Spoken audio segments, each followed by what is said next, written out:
To AP delights. मेरे पहले long video में आप सभी का बहुत बहुत स्वागत है।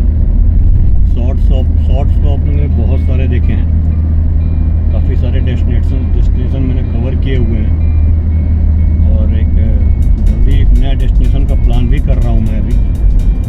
और जैसा कि आप लोगों ने वीडियोस में शॉर्ट्स में देखा होगा कि मैं जितने भी डेस्टिनेशन कवर किया हूँ वो अपने इसी प्राइवेट व्हीकल मेरी डार्लिंग सफारी डाइकोर VTT से मैंने कवर किया हुआ है। मैं भाई ट्रेन में कहीं जर्नी नहीं करता, बहुत रेयर वे में जाता हूँ, बट मैं अगर किसी टूरिस्ट स्पॉट पे जाता हूँ तो अपने इसी सफारी से जाता हूँ। काफ़ी सारे शॉर्ट्स मैंने अपलोड किए हुए हैं कि मेरा नया चैनल है। एक नए डेस्टिनेशन को प्लान करने से पहले मैं अभी सर्विस सेंटर पे अपनी गाड़ी लेके जा रहा हूँ। आप लोग बिलीव नहीं करोगे, ये सफारी मेरी डाइकोर VTT 2.2 2017 मॉडल की है और अभी तक मैंने इसका क्लच प्लेट चेंज नहीं कराया है। और 2 बार मैं नॉर्थ सिक्किम कवर किया है मैंने। एक बार मैं युमथांग वैली तक गया था और दूसरी बार जब मैं गया था तो 0 पॉइंट युमसोडांग तक मैं कवर किया था। वहाँ पे मुझे लगा था थोड़ा बहुत क्लच का इशू आया था कि हाँ गाड़ी लोड नहीं ले रही है, बट अभी कोई ऐसा इशू लग नहीं रहा है। बट सर्विस सेंटर पे मैंने कॉल किया तो उन्होंने कहा कि आपकी गाड़ी 8 ईयर्स हो गई है और मोर देन 1 लाख चल गई है। नियर अबाउट अभी करंट की इसकी देखो तो रीडिंग 1,18,444 किलोमीटर की रनअप शो कर रही है मीटर पे। और कंपनी भी ये बात बिलीव नहीं करती है कि कैसे मैंने इस गाड़ी को अभी तक बिना क्लच प्लेट हाउसिंग चेंज कराए हुए 1,20,000 मैं कवर कर चुका हूँ। कोई भी यकीन नहीं मानता है। उसके पीछे रीज़न बस यही है कि इस गाड़ी को मैं बहुत ज़्यादा ओवर मेंटेन रखता हूँ। इस गाड़ी को छोटी चीज़ें भी होती हैं, मैं इसको ऑन द स्पॉट में चेंज कर देता हूँ। जैसे कि मैंने अभी थोड़ी देर पहले कहा है कि ये मेरी डार्लिंग सफारी है और मेरे साथ ये चीज़ नहीं है। जिसके पास भी ये गाड़ी है सफारी डाइकोर 2.2 VTT, उसके साथ इस गाड़ी की फीलिंग ऑटोमेटिकली जुड़ जाती है। आप जितने भी लोगों ने सफारी रखी हुई है, आप जिन्होंने कभी ड्राइव की है, वो BMW या मर्सिडीज़ तक भी ले लेंगे, लेकिन जो सफारी के साथ जो फीलिंग इनकी जुड़ जाती है वो कभी चेंज नहीं होती। ये गाड़ी एक्चुअली एक फीलिंग है, एक अलग ही लेवल की गाड़ी है। और मैं आज अपने क्लच का वर्क ही कराने जा रहा हूँ क्योंकि मैं एक नया डेस्टिनेशन का प्लान भी कर रहा हूँ जल्दी ही। तो मैं नहीं चाहता कि इस बार किसी तरह का कोई इशू क्रिएट हो, तो मैं अभी जा रहा हूँ। मेजर वर्क जो भी इस गाड़ी में होता है मैं कंपनी में ही कराता हूँ। बाकी गाड़ी अब 8 ईयर्स हो गई है तो जो फ्री सर्विस या फिर जो भी ऐसे जो गाड़ी के साथ जो फ्री मिलती है वो तो अब रह नहीं गई है। तो नॉर्मल सर्विस में बाहर करा लेता हूँ, एजेंसी के ही मैकेनिक हैं वो। बाकी जो मेजर चीज़ें हैं, क्लच प्लेट हो गया, मोस्ट टेक्निकल चीज़ें हैं, वो मैं एजेंसी पे जाके ही चेंज कराता हूँ क्योंकि उससे वारंटी वगैरह कवर रहती है। अब थोड़ा बहुत प्राइस में फ्लक्चुएशन आती है। जो मैं क्लच प्लेट आज चेंज कराने जा रहा हूँ, अगर मैं बाहर इसको चेंज कराऊँ तो नियर अबाउट 10,000 के अंदर मेरा हो जाएगा। बट मैं एजेंसी पे कराऊंगा तो ये 12,000 to 14,000 का बिल ये बनाएंगे। बट उससे मेरा एक बेनिफिट ये है कि मुझे 6 मंथ्स की एक वारंटी भी कवर मिल जाएगी। तो मैं आज सोचा कि आज एक वीडियो आपसे लॉन्ग वीडियो शेयर कर दूं। बहुत दिनों से आप शॉर्ट्स देख रहे थे, आप मेरी व्हीकल देख रहे थे, तो मैं चल रहा हूँ एजेंसी पे, आपसे शेयर करूँगा। अभी मैं टेक्निकल चीज़ें मैं शेयर करूँगा। प्लीज़ आप चैनल पे स्टे ट्यून्ड रहिए, बड़ी यूनिक चीज़ें आपको देखने को मिलेंगी मेरे साथ। अभी निकला हूँ मॉर्निंग में, मैं 9 बजे ब्रेकफास्ट करके मैं घर से निकला हूँ क्योंकि मैं चाहता हूँ कि लंच आवर के पहले मेरा वर्क हो जाए। मैं सोचा कि एक छोटा सा वीडियो आप लोगों से शेयर कर दूँ मैं। स्टे ट्यून्ड रहिएगा चैनल पर। ये गाड़ी बहुत ही लेजेंडरी गाड़ी है सफारी डाइकोर। जब मैं पहली बार, जो मेरा पहला डेस्टिनेशन था अपनी लाइफ का, जो एक सबसे लॉन्ग डेस्टिनेशन, वो नॉर्थ सिक्किम का ही रहा है। मेरा जो होम टाउन है वो संत कबीर नगर है, यूपी ईस्ट में पड़ता है, जहाँ के हमारे चीफ मिनिस्टर हैं उनके डिस्ट्रिक्ट गोरखपुर से लगभग 35 किलोमीटर पहले एक डिस्ट्रिक्ट है संत कबीर नगर, वो मेरा होम टाउन है। और यहाँ से नियर अबाउट नॉर्थ सिक्किम के अगर कंप्लीट दूरी देखा जाए तो मोर देन 800 किलोमीटर्स है, 900 किलोमीटर्स मान लीजिए। और 0 पॉइंट तक अगर आप जोड़ेंगे तो 1000 किलोमीटर एबव है। और ये जिस रूट पे मैं चल रहा हूँ NH28 है, NH27, ये रोड सीधा ये सिलीगुड़ी गुवाहाटी हाईवे है, इंडिया का सेकंड मोस्ट लॉन्गेस्ट हाईवे है ये। तो ये रोड मुझे कहीं छूनी नहीं पड़ती है। तो मैं 2 बार उस नॉर्थ सिक्किम में कवर किया इस गाड़ी से। पहली बार गया तो हम सिर्फ युमथांग वैली तक ही जा पाए थे, क्योंकि मुझे इतनी नॉलेज नहीं थी वहाँ की, और मुझे तो ये भी नहीं पता था कि प्राइवेट गाड़ी की परमिट बनती है, क्योंकि वहाँ का जो ट्रैवल यूनियन है बहुत ही स्ट्रिक्ट है। वो आपको बताएंगे नहीं कि क्या प्राइवेट गाड़ी गैंगटोक के बाद जाती है। आपको तो मैं ट्रैवल के पास जा ही रहा था, तब तक किसी एक वेस्ट बंगाल के एक ड्राइवर ने कहा कि सर आप इतनी हैवी व्हीकल लेके आए हैं तो आप अपनी गाड़ी से चले जाइए। तो हमें यकीन नहीं हुआ, फिर उन्होंने गाइड किया मुझे। तो मैं गैंगटोक में एक चंगू चेक पोस्ट बॉर्डर है, तो वहाँ पे जाके फ्री ऑफ कॉस्ट है। नॉर्थ सिक्किम की परमिट का अगर आप डायरेक्टली जाके बनवाते हैं विदाउट एनी ब्रोकर या किसी के लाइसेंसिंग के थ्रू आप बनवाते हैं तो कोई कॉस्ट नहीं लगता आपको, मैं पहले बता दूं आपको। तो हम वहाँ पे गए, और डॉक्यूमेंट्स होने चाहिए आपके पास। मेजर चीज़ जो मेन चीज़ वहाँ की है कि डॉक्यूमेंट्स में जो गाड़ी की आरसी है वो आपके नाम पे होनी चाहिए। आई मीन जो गाड़ी का ओनर है वो गाड़ी में होना चाहिए। अगर आपके किसी अदर फैमिली मेम्बर के नाम गाड़ी है और वो गाड़ी में है नहीं, तो आपको उससे एक एफिडेविट बनवा के लाना पड़ेगा, तभी आपको परमिट दी जाएगी। आधार कार्ड नहीं लगता वहाँ पे, वोटर आईडी कार्ड लगेगा, आपको पोल्यूशन सर्टिफिकेट मिलेगा।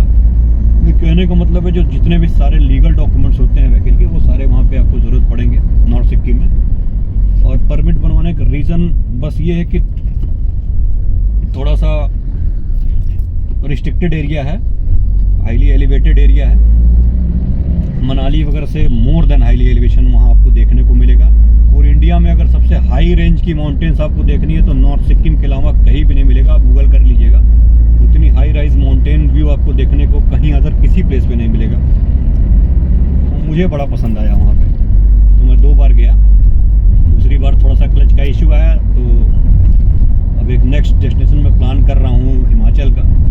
देखते हैं कब तक जा पाते हैं हम। काफ़ी सारी लाइबिलिटीज़ हैं तो प्लान बन नहीं पाता एक्चुअली, बट कोशिश है कि इस मंथ या नेक्स्ट मंथ प्लान करें, मानसून से पहले प्लान कर लें। तो इसीलिए इस गाड़ी का वर्क कराने जा रहा हूँ आज मैं। चलिए आपसे शेयर करूँगा, आप चैनल पे बस स्टे ट्यून रहिएगा। इस गाड़ी को भी मैं आपको एक सिनेमैटिक दिखाऊँगा। इस गाड़ी का भी, गाड़ी बहुत ही मेंटेन कंडीशन में अभी भी है। अगर मीटर क्लस्टर पे कोई ना देखे, किलोमीटर रीडिंग कोई ना देखे मीटर में, तो कोई भी नहीं बताता ये गाड़ी मोर देन 20,000 से ज़्यादा चली हुई है। किसी को यकीन भी नहीं होता। अगर मैं एजेंसी की बात करूं तो मैं अभी 2-3 बार उनसे डिस्कस किया कि क्या क्लच प्लेट मैंने इसका चेंज अभी तक नहीं कराया हुआ है, तो यकीन नहीं मानते हो। कहते सर आप कब कैसे चलना, इतनी 1,18,000 किलोमीटर आपने गाड़ी चला दी है और मोर देन 8 ईयर्स हो गए इस गाड़ी को, आप किस लेवल की ड्राइविंग करते हैं। ये गाड़ी कोई भी रहे, बड़ी बदनाम गाड़ी थी। सफारी डायकोर की ओवर मेंटेनेंस कॉस्ट देती है, ऐसा कुछ भी नहीं है। हाँ, एक टाइम पे ये मोर देन जब 1 लाख 1.5 लाख चल जाती है तो आपका एक मोटा खर्चा इस गाड़ी में आता है। अगर आप बाहर काम कराएंगे तो आपका 50,000 के अंदर हो जाएगा। एजेंसी पे कराएंगे तो थोड़ी सी कॉस्ट आपकी ज़्यादा आएगी, बट अब अगर बाहर मैकेनिक अच्छा है तो करा लीजिए, नो डाउट। कोई ज़्यादा फ़र्क नहीं पड़ना उससे, क्योंकि सस्पेंसन का ही इस पर कॉस्ट ज़्यादा है। तो सस्पेंसन का कॉस्ट अगर इसमें ज़्यादा है तो मैं बता दूं, ऐसा सस्पेंसन किसी भी गाड़ी में, मैं प्रीमियम सेगमेंट की गाड़ियों की बात ना करूं, BMW, मर्सिडीज़ या फिर नॉर्मल सेगमेंट की गाड़ियों में ऐसा सस्पेंसन फॉर्च्यूनर, इंडिवर से अगर आप कंपैरिजन करते हैं तो ऐसा सस्पेंसन आपको किसी भी गाड़ी में नहीं मिलेगा। लिटरली बता रहा हूँ। अगर जो लोग चलें इस गाड़ी से वो जानते हैं, इस गाड़ी से आप कितनी भी लंबी जर्नी कर लो, आपको एक्सर्शन, थकान टाइप की कोई भी फीलिंग नहीं आने वाली है। मैं लगातार इस गाड़ी से 12-14 घंटे मैंने जर्नी की है, ड्राइव किया इस गाड़ी को। और जहाँ तक इस गाड़ी की स्ट्रेंथ की बात करूँ तो कोई कंपैरिजन नहीं है। बस डीमेरिट इस गाड़ी का यही है कि ये गाड़ी थोड़ी ओवर वेटेड है, वज़न इस गाड़ी का ज़्यादा है, और इंजन कैपेसिटी इसकी 2195 सीसी है। तो कहीं कहीं अगर यहाँ पे हाई एलिवेटेड रोड्स होते हैं तो वहाँ पे आपको थोड़ा सा गाड़ी को खींचनी पड़ती है। आपको वहाँ पे ड्राइविंग स्किल थोड़ा सा यूज़ करना पड़ेगा। कोई इसमें माउंट क्लाइंबिंग वगैरह कोई ऐसा सिस्टम इसमें दिया हुआ नहीं है, कि बहुत पहले की गाड़ी थी। और इस गाड़ी के पीछे भी एक छोटी सी कहानी है, आप सुन लीजिए। पे अवेलेबल हो रही थी। 2017 में कम्प्लीटली डिसकंटिन्यू कर दी गई। शोरूम्स में 2012 के बाद 2013 के बाद ये मैक्सिमम शोरूम में गाड़ी डिसकंटिन्यू कर दी गई थी। बट उनके जो क्या बोलते हैं उसको, कोटेशन पे ये इस गाड़ी का बुकिंग वगैरह वो लेते थे। तो हमने इस गाड़ी को 2017 में बुक कराया था, तो वो लोग मना कर दिए कि गाड़ी नहीं मिल पाएगी सर, डिसकंटिन्यू हो चुकी है। तो मैंने क्लेम किया कि नहीं सर, आपके कोटेशन में अभी गाड़ी शो हो रही है, तो मुझे गाड़ी चाहिए किसी भी कंडीशन में। तो उन्होंने बहुत कोशिश किया, काफ़ी सारे मेल्स भेजे कंपनी को, और 6 महीने की मेहनत के बाद मुझे ये गाड़ी अवेलेबल कराएगी एजेंसी के थ्रू। और बगल में ही टाटा के शोरूम के एक मारुति के शोरूम था, तो उनकी गाड़ी में ये सिर्फ मेरी एक गाड़ी सफारी डाइकोर लोड होकर के आई थी। काफ़ी सारे भीड़ लगे थे लोग देखने के लिए, क्योंकि ये काफ़ी आउटडेटेड गाड़ी। उस समय स्टॉर्म लगभग डिसकंटिन्यू होने वाली थी, स्टॉर्म का टाइम चल रहा था। तो बहुत लोग इस गाड़ी को देखने के लिए आए थे। और अभी भी मुझे लेने के बाद काफ़ी सारे लोग यही अभी भी कहते हैं कि गाड़ी आपने सेकंड हैंड लेके इसको आपने मेंटेन कराई हुई है। कोई यकीन नहीं मानता कि 2017 मॉडल की गाड़ी है ये। बट मैं उनको जब बताता हूँ, आरसी वगैरह दिखाता हूँ, तो फिर उन्हें यकीन होता है। ऐसी गाड़ी मैंने अपने लाइफ में कभी ड्राइव नहीं की है। ये मैं अपने पर्सपेक्टिव से बता रहा हूँ। अच्छी अच्छी गाड़ियाँ हैं, सबके अपने शौक़ हैं, लेकिन इस गाड़ी से मेरा एक अलग ही रिलेशन है। इस गाड़ी से अलग ही फीलिंग मेरी है। 2019 में 170 की स्पीड से लखनऊ आगरा एक्सप्रेसवे पे मेरा एक्सीडेंट भी इस गाड़ी से हुआ था, और मुझे खरोच भी नहीं आई थी। अर्ली मॉर्निंग 6 बजे हुआ था, हमारे फ्रेंड ड्राइव कर रहे थे, और गाड़ी मैं चला करके लाया था। जब मैंने एजेंसी पे कॉल किया, हमारे क्लेम मैनेजर थे मिस्टर जसवंत, उनको मैंने फ़ोन किया, वो नींद में थे। अर्ली मॉर्निंग का टाइम, ने कहा मेरी गाड़ी एक्सीडेंट हो गई है बहुत सीवियर, और मैं एजेंसी पे लेके आ रहा हूँ। तो उन्होंने मुझसे पूछा भी नहीं कि आप कैसे हैं। मैंने कहा कि मैंने थोड़ी इनसे मेरी फ्रेंडली बात होती थी, मैंने कहा यार आप पूछ लीजिए आप लोग कैसे हैं। तो उन्होंने कहा आप जिस गाड़ी से हैं आपको खरोच भी नहीं आई होगी। मैंने कहा इतना कॉन्फिडेंस? वो कहा जिस गाड़ी से आप हैं आपको खरोच भी नहीं आई होगी। ये मैं कह रहा हूँ, आप लोग आराम से गाड़ी चला के लाइए। और लिटरली मैं बता रहा हूँ, मैं गाड़ी वहाँ से चला के लाया था। थोड़ा बहुत बम्पर में डैमेज हुआ था, और गाड़ी लगभग मोर देन 500 मीटर स्किड की थी। सिर्फ ग्लास टूट गया था, बाकी कहीं भी मुझे, और सीट बेल्ट भी हमने नहीं वियर किया हुआ था, उसके बावजूद हमें खरोच तक नहीं आई थी गाड़ी में। ये गाड़ी का स्ट्रेंथ है। और उस एक्सीडेंट के बाद से इस गाड़ी से मेरा और लगाव बढ़ गया कि इतना ह्यूज एक्सीडेंट होने के बाद भी इस गाड़ी ने मुझे खरोच तक नहीं आने दिया। ये गाड़ी, लोग कहते हैं ये गाड़ी ले ली, अभी आउटडेटेड हो गई है, 7-8 साल हो गई अब नई गाड़ी। मैंने कहा जब तक मैं रहूँगा इसी गाड़ी से चलूँगा, कितने भी लेवल ऑफ इनकम मेरी बढ़ जाएगी, कुछ भी हो जाएगा, मैं इस गाड़ी को नहीं छोड़ने वाला हूँ। हाँ, परमिट का देखते हैं, अगर फिटनेस वगैरह ख़त्म होगा तो मैंने आरटीओ साहब से भी एक बार मिला था अपने डिस्ट्रिक्ट के, सर इसका अगर फिटनेस ख़त्म होगा तो क्या इंक्रीज़ होगा? क्या अभी तो 2032 तक है, फिर देखते हैं उसके आगे कोई अगर कोई नॉर्म्स या गाइडलाइंस अगर आएगी तो देखा जाएगा। फिटनेस बढ़ने लायक रहेगा तो बिल्कुल बढ़ाया जाएगा फिटनेस। मैं इस गाड़ी को कभी छोड़ने वाला नहीं है, कभी डिसकंटिन्यू नहीं करूँगा। ये गाड़ी एक फीलिंग है, जिसके पास भी है सबके साथ ये चीज़ें, सिर्फ मेरे साथ नहीं है। तो आप चैनल पे प्लीज़ स्टे ट्यून्ड रहिए, आपको आने वाले नए डेस्टिनेशन के साथ। अभी मैं एक लॉन्ग वीडियो आपसे शेयर करूँगा, जो मैं नॉर्थ सिक्किम गया था, उसकी मैं एक लॉन्ग, टाइम नहीं मिलता मुझे एडिट करने का, एडिटिंग का टाइम नहीं मिलता। शॉर्ट वीडियो तो चलिए फ़ोन से ही हो जाता है, उसमें तो कुछ करना नहीं, आपको थोड़ा बहुत टाइप करना है तो अपलोड हो जाता है। और लॉन्ग वीडियो में थोड़ा बहुत इशू क्रिएट होता है, उसके लिए टाइम चाहिए आपको प्रॉपर सॉफ्टवेयर में, फिर उसको एडिट करिए चीज़ों, वो टाइम नहीं मिल पाता। बट मैं कोशिश करूँगा आपसे लॉन्ग वीडियो भी शेयर करूँगा, बेसिक चीज़ें बताऊँगा, और बहुत ही अनकट वीडियो शेयर करूँगा मैं, बहुत अनएडिटेड रहेगा, बिल्कुल लाइव रहेगा वो वीडियो, आप उसको एंजॉय करिएगा।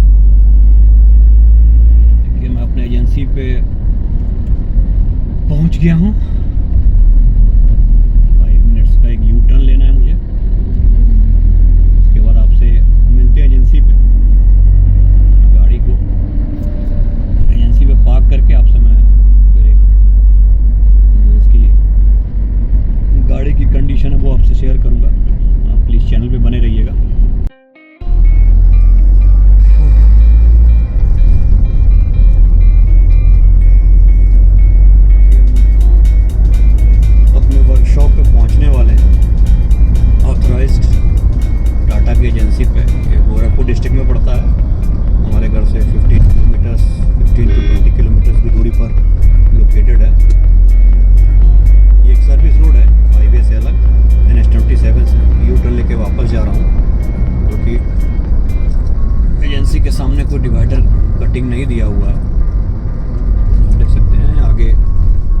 का शोरूम है, फिर टाटा का शोरूम है, दोनों एक साथ ही है।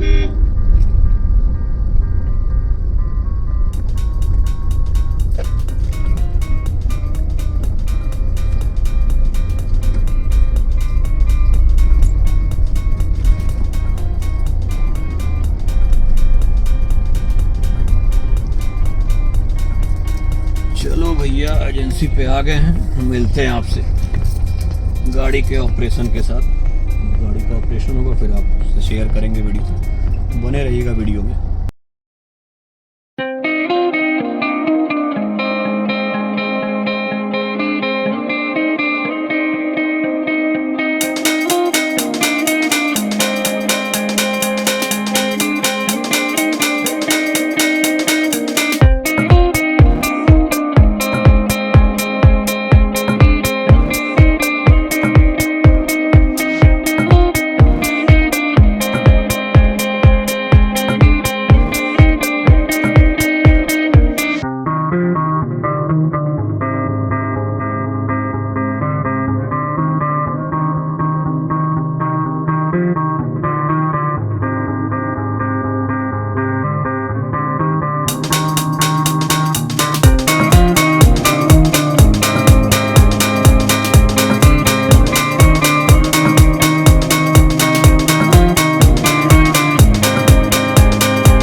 गाड़ी रेडी हो गई, 10 घंटे लग गए। हालत ख़राब हो गई आज भैया। गोरखपुर की एजेंसी की सर्विस बहुत ख़राब है, बहुत ख़राब है। लेट होने का रीज़न ये हुआ कि जो क्लच प्लेट हाउसिंग के साथ जो रिलीज़ वायरिंग लगती है वो इन्होंने टाटा स्टॉर्म का भेज दिया था। बाकी पार्ट्स तो अवेलेबल था, बट रिलीज़ वायरिंग ये स्टॉर्म का लगाने जा रहे थे। तो मेरी आदत है, मैं गाड़ी सर्विस कराता हूँ, मैं कभी कस्टमर लाउंज में बैठता नहीं, मैं बिल्कुल लेबर बन जाता हूँ, लेबर क्लास आदमी। मैं गाड़ी के साथ ही रहता हूँ। तो मैंने देखा, मैं कहा साइज़ तो छोटी है, क्लच में आवाज़ आ जाएगा। तब जाकर उन्हें यकीन हुआ कि हाँ ये क्लच का ये पार्ट गड़बड़ है। तो इन्होंने कहा गाड़ी आप 2-3 दिन के लिए छोड़ दीजिए, हम ऑर्डर दे के मंगवाएँगे। तो मैं गाड़ी कभी छोड़ता नहीं एजेंसी पे। मैं खुद यहाँ से गोरखपुर सिटी गया ऑटो करके, और वहाँ 1-2 घंटे में ढूंढा। फिर मुझे जाके एक्सन कंपनी की दूसरी एक ही कंपनी है जो बनाती है, फिर मैं ख़रीद के लाया। उसको आने जाने में कम से कम मेरे 2-3 घंटे वेस्ट हो गए। उसके बाद आया, पार्ट मैंने दिया। असेंबल करते टाइम जब वो साइलेंसर का मैकेनिक साइलेंसर का बोल्ट स्टड टाइट कर रहा था, तो स्टड उसमें टूट गया। उसको सही कराने में 1.5 से 2 घंटे और लग गए। फिर फाइनल ट्रायल हुआ, 10 से 20 किलोमीटर का ट्रायल हुआ। कैटालिटिक कन्वर्टर भी मैंने साफ़ करा दिया इसका, डीजल से साफ़ करा था। कुछ देर तक गाड़ी में ओवर स्मोक निकला, उसके बाद गाड़ी बिल्कुल फ्री हो गई मेरी। अब गाड़ी मेरी बिल्कुल हाई पिकअप मोड पे चल रही है। 10 से 20 किलोमीटर का ट्रायल लिया हूँ, अब कोई प्रॉब्लम नहीं है। थक गया हूँ, ज़्यादा बातें नहीं कर पाऊँगा आपसे। चैनल पे ट्यून रहिएगा, जल्दी कुछ नया डेस्टिनेशन के साथ आपसे मिलेंगे। तब तक बाय बाय, टेक केयर।